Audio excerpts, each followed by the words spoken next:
Ayon po kay Ripple Bullwinkle, ang billboard ng Ripple sa New York na meron pong mensaheng "It's happening to banking, it's not coming, it is happening right now" ay hindi simpleng advertisement para sa kanya.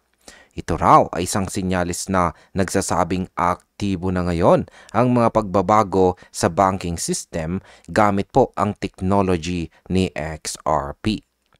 Ngayon, kung tama po ang kanyang interpretasyon, maaring magsimula ng pumasok ang mga malalaking bangko sa aktwal na paggamit ng RippleNet na posible pong magpataas sa demand at presyo ng XRP sa mga susunod na buwan. At ayan po ang siyang ating pag-uusapan sa video na ito. At agad po nating simulan sa ating pinakaunang katanungan kung saan ay ano po ba ang ibig sabihin ng transition to institutional infrastructure. Ayan.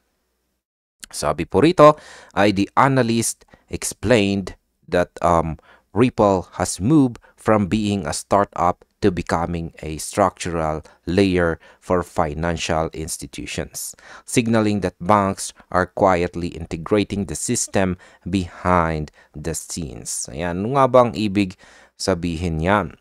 Sinabi po ng analyst dito na si Ginoong Ripple Bullwinkle na tapos na si Ripple sa kanyang pagiging setup.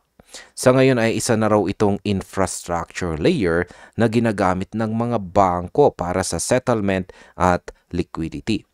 Ang billboard ayon po sa kanya ay hindi para sa publiko, kundi para ipahiwatig sa mga institution na gumagalaw na po ang sistema.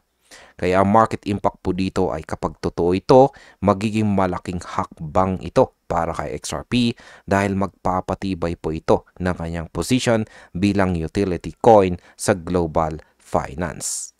Ngayon, paano naman konektado ang ETF activity at ang market volume?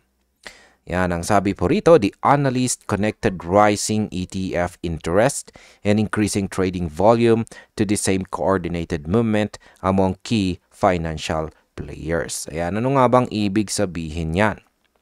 Ayon daw po kay Ginong Bullwinkle, hindi raw aksidente ang biglang pagtaas ng trading volume at ETF kay XRP. Bahagi raw po ito ng mas malaking galaw ng industriya. Nakita rin daw niya sa Swell Conference ang presensya ng mga influential financial figures. At indikasyon ito na nagsisimula na ang aktwal na deployment ng Ripple-based systems. Kaya pagdating po sa market impact, kapag nagsimulang maglabasan ang mga ebidensya ng integration, maaari pong pumasok ang bagong wave ng institutional money kay XRP. Ngayon ay ano naman ang mensahe para sa mga traditional na bangko? Sabi rito, the billboard, he said, was a message to banks. Adapt to the new settlement framework or risk being left behind. Ano nga bang ibig sabihin yan? Ayon po sa analyst ay malinaw ang mensahe ni Ripple.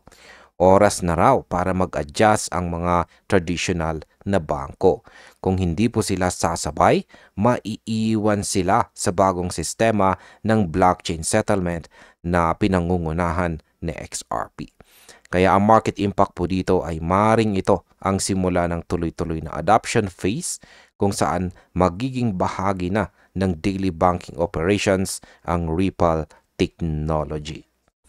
At ayan, bilang panghuli, ang aking opinion naman tungkol dito ay ang mensaheng ito mula po sa Swell ay parang tahimik na pagsigaw ni Ripple na handa na kami.